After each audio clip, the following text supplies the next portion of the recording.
He's Chase Sr. I'm Harrison Graham. It is Any Given Thursday by Chat Sports. We go live every single Thursday, 5 o'clock Eastern, 2 o'clock Pacific. Let's talk about the L.A. Lakers. Picked up a big win on Wednesday night, but we're actually going to start in a different area. Is there regret in letting go of Alex Caruso, Chase? As the person who hosts Chicago Bears now at Chat Sports, I see a lot of Bulls Twitter on my Twitter feed. They are loving Alex Caruso right now, and for good reason. He leads the NBA in steals, and that's coming off the bench. Yeah, no, he's been really good defensively for the Chicago Bulls, and the Lakers have certainly missed him on that end of the floor because they've lacked a lot of defensive playmakers, and also his three-point shooting is some of the best that it's been throughout his career. And Alex Caruso admitted that in NBA free agency, the Lakers didn't come close to matching the Chicago Bulls offer. He went on the Old Man and the Three podcast and said Lakers weren't close to giving me the bag. Instead, I got the bag with the Chicago Bulls. Ended up signing that 4-year, $36.9 million contract with the Bulls. And the Lakers, I think, have just missed him in multiple areas, defensively and offensively. $9 million per year annually for Alex Caruso is a little steep if you look at it from a couple of different angles, but there's no question I think Los Angeles could use him instead of some of the older players who are on that team right now. The thing about Caruso is you can't measure a lot of the stuff he does. I mean, He's just such a scrappy player. I mean, he's kind of like Marcus Smart light, if you will. Like, that's not a bad point. He just does a lot of the glue stuff and takes less reckless shots than Marcus Smart. Yeah, exactly. I mean, 41% from three this year. He's definitely been better than Smart this year, and that's in a reserve role for Chicago. And I do think that the Lakers are missing some of that energy. Here's what Caruso had to say on the pod, saying, quote, "So going into it, I didn't really know what to expect, and I really didn't hear much from any team, including the Lakers, leading up to the 6 o'clock opening of free agency. Then they called, and the Lakers made their offer. It wasn't an offer I was going to accept because I was going to be able to get considerably more money from another team." The report I've read, Chase, as we cook up this heater graphic from producer Sam Brown, is that I read he got offered 2 years, $15 million.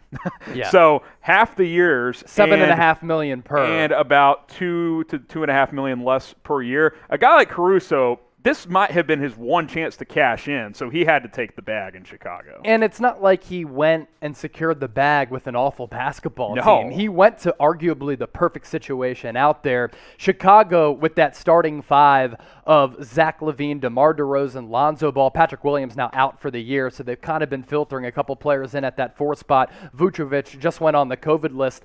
They're bereft of really good defenders. So what Alex Caruso is able to do is give them a defensive edge, a hard-nosed player, and then also come in off the bench, and while giving them some defense, stretches the floor as well. Yeah, and look, I don't think $9 million is too steep for the amount of in today's NBA. Probably not. Versatility is so valuable today. If you can guard multiple positions, if you can handle the rock, if you can shoot, and if you can defend, I mean, he does a little bit of everything. He's not elite at anything, but he's good at everything. I mean, he's a guy that came in with limited talent and became a good NBA player because of hard work. I mean, it's as simple as that. And I think that is a potential miss by the Lakers. I mean, certainly that they have a lot of depth with what LA has done, but you can't really replace what he's been able to do in Chicago. Now, Austin Reaves, who we'll talk about in a little bit, is kind of a similar player to a guy like Alex Caruso, but Caruso's been doing this for a few years now, whereas you can't expect Reaves to come in and replace him by himself. You're asking too much. Right, and there's no way that the Lakers made that decision to let Caruso go and not pay him because they knew what they had in Austin Reaves. They lucked into that. They didn't know about Austin Reaves at the time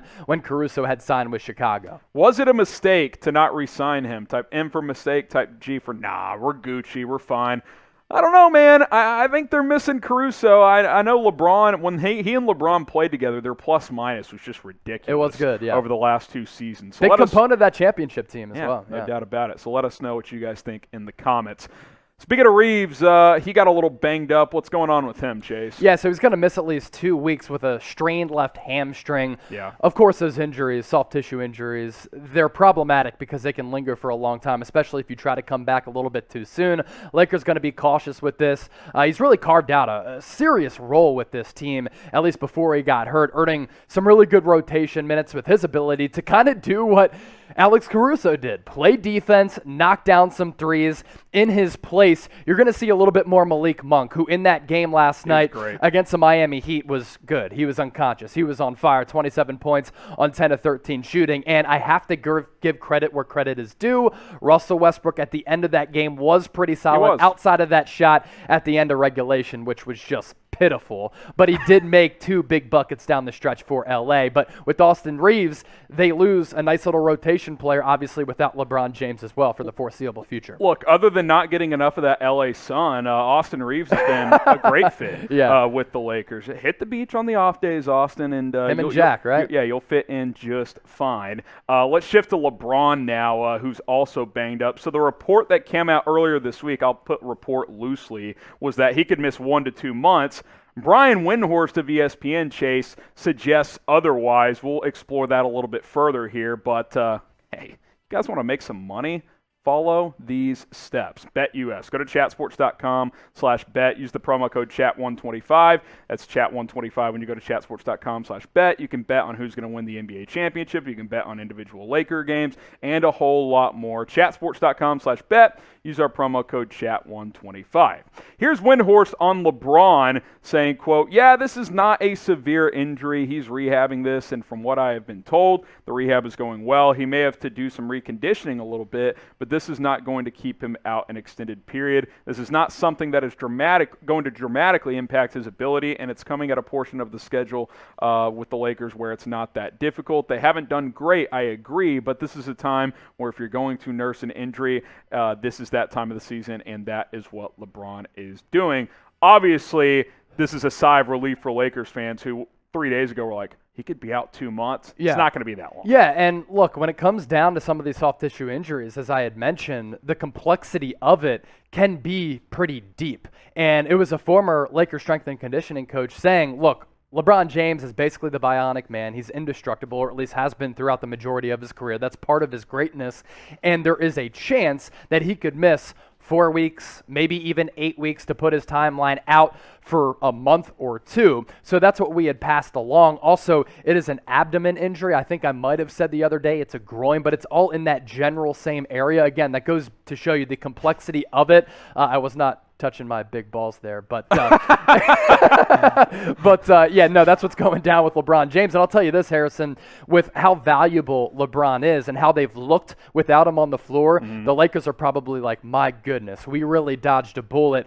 Phew, he's not going to be out for an extended period of time. I'm going to take what Brian Windhorst said with a little bit of stock. Of course, he has been closely tied to LeBron ever since he was at St. Vincent St. Mary in high school. Well, and before we get to this question, I still think it is critical. Him and Russ and AD have to play as many games together as possible. They just do. You got to get these 3 guys on the court as much as you can. You can't just show up come playoff time and have played 10 games together. I don't think this team is good enough to just sneak into the playoffs, have very few live reps together with your 3 stars, and just run through the Western Conference. You're seeing how Golden State is playing. You're seeing a Denver team that is still a force to be reckoned with and should get Jamal Murray back. There are too many good teams out there for LA to just think they can kick rocks, sneak into the playoffs, and, LeBron, Russell Westbrook, and AD can just put it all together come playoff time. I think they all have vastly different games that you need to overlap as much as you can during the regular season to get those live reps.